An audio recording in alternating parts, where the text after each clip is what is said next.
दोस्तों, कुछ लोग कहते हैं कि नसीब में होगा तो मिलेगा। कुछ लोगों का मानना है कि नसीब खुद बनाना पड़ता है।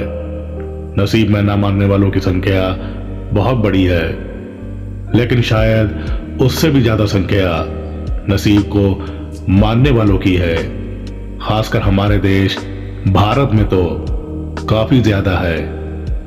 आज नसीब के बारे में इतनी बातें इसलिए क्योंकि आज की कहानी, जिसका शीर्षक है भाग्य, उसी विषय पर आधारित है। कई सालों पहले 3 दोस्त हुआ करते थे, दीपक, राजू और श्याम। ये तीनों के नाम थे। दीपक और राजू अच्छे खासे धनवान परिवार से ताल्लुक रखते थे। श्याम बेहद गरीब और साधारण परिवार का था। पैसे के मामले में इतनी असमानताएं होने के बावजूद तीनों की दोस्ती ऐसी थी कि वे एक दूसरे के लिए कुछ भी करने के लिए तैयार हो जाते थे। दोनों धनवान दोस्तों ने अपने गरीब दोस्त की परिस्थिति बदलने के लिए उसकी कई बार मदद की थी, लेकिन उसकी परिस्थिति में कोई भी बदलाव नहीं होता था।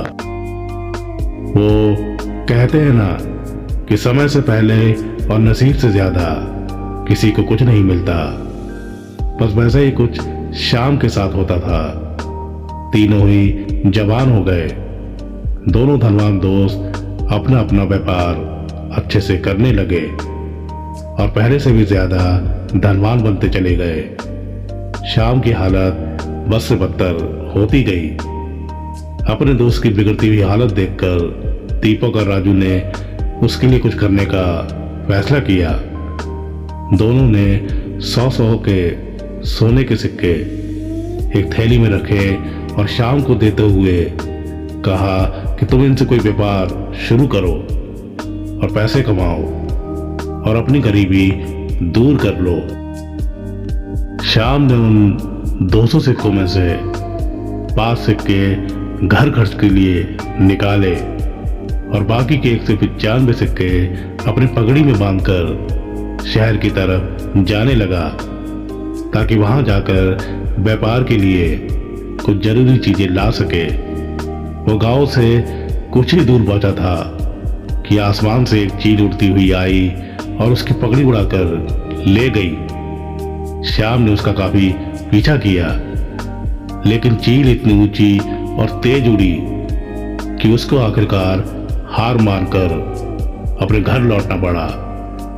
कुछ दिन बाद जब दीपक और राजू श्याम की हालत का जायजा लेने के लिए उसके घर गए, तो उन्हें श्याम की हालत में रत्ती भर का भी फर्क नजर नहीं आया।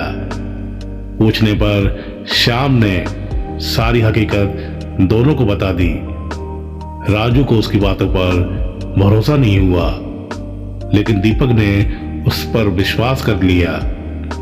दीपक ने फिर से उसे 200 सोने के सिक्के दिए और बोला, फिर से कोशिश करो।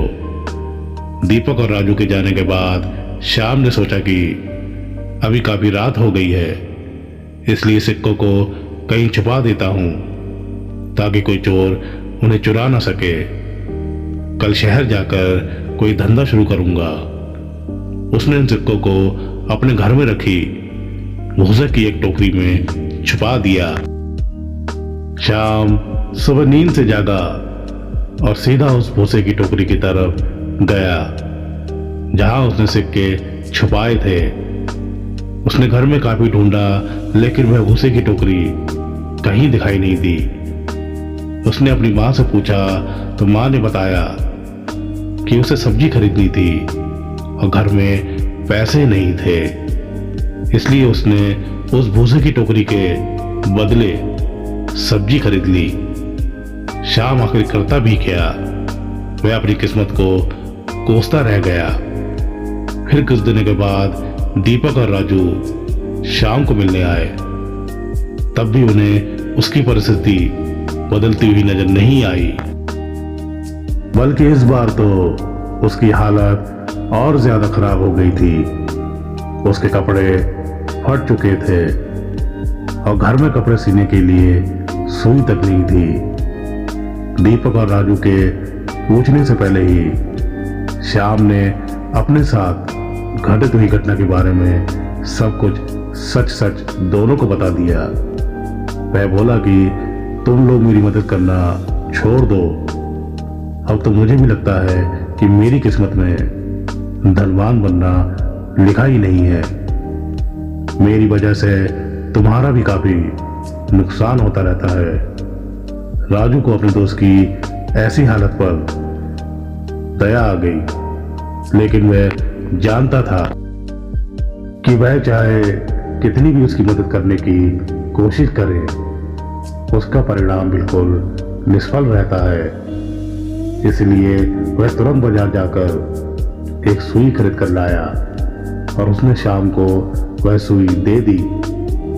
राजू और दीपक के जाने के बाद श्याम ने अपनी मां से कहकर अपने फटे कपड़े सिलवा लिए। उसी रोज उनके पड़ोस में रह रहे मछुआरे की बीवी उनके घर आई और सुई मांगने लगी। वह बोली, मेरे पति को मछलियां पकड़ने जाना है, लेकिन हमारा मछली पकड़ने का जाल कई जगह से फट चुका है। अगर आपके पास सुई है तो मेरी मदद कर दीजिए। इसके बदले मैं आपको एक अच्छी सी मछली देकर जाऊंगी। श्याम की मां ने उस महिला को सुई दे दी। अगले दिन वह महिला एक बड़ी सी मछली के साथ उनके घर आई और उन्हें धन्यवाद देते हुए सुई और मछली उनको देकर चली गई। श्याम की मां ने जब मछली पकाने के लिए काटना शुरू किया तो उसके पेट से चमकीला पत्थर निकला। श्याम को पत्थर कीमती जान पड़ा, इसलिए वह जौहरी के पास जाकर उसकी जांच कराने लगा तो वह बेहद कीमती हीरा निकला। उसको बेचकर श्याम को 20,000 सोने की मोहरें मिल गई। इतने सारे पैसे उसकी गरीबी दूर करने के लिए काफी थे। उन पैसों से उसने अपने लिए एक अच्छा सा घर खरीदा और काफी सारी खेती करने लायक जमीन और एक बगीचा भी, साथ में कई सारी गाय भैंसे, ताकि दूध का व्यापार शुरू कर सके। हमेशा की तरह कुछ दिनों बाद उसके दोनों दोस्त राजू और दीपक उससे मिलने आए तो उसकी बदली हुई परिस्थिति देखकर दोनों दंग रह गए। इस बार दीपक को श्याम की बातों पर भरोसा नहीं हो रहा था। उसे लग रहा था कि जरूर उसी के दिए पैसों से श्याम ने तरक्की की है, लेकिन वह बताना नहीं चाहता। लेकिन राजू को उस पर विश्वास हो गया था कि जरूर उसी सुई की वजह से उसकी किस्मत बदली है। श्याम अपने दोनों दोस्तों को अपने खेतों में घुमाने ले गया और बाद में अपने बगीचे में। वहां पर कुछ बच्चे पहले से एक पेड़ पर चढ़कर फल तोड़ने की कोशिश कर रहे थे।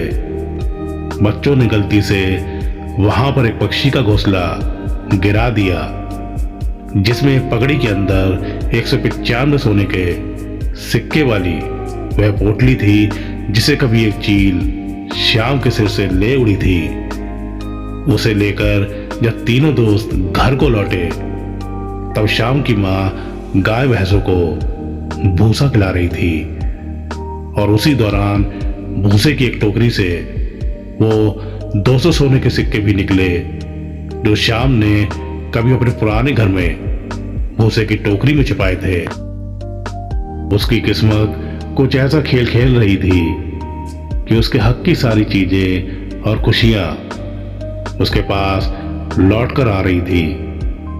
नसीब चमकने की वजह से श्याम तो बहुत खुश था, लेकिन उससे भी ज्यादा खुश थे उसके दोनों अच्छे और सच्चे मित्र। दोस्तों, यही है नसीब का खेल। ये हिंदी कहानी आपको कैसी लगी, आप अपने विचार कमेंट बॉक्स में जरूर बताइए। वीडियो अच्छी लगे तो लाइक शेयर एंड कमेंट करना ना भूलें और चैनल को सब्सक्राइब जरूर करें।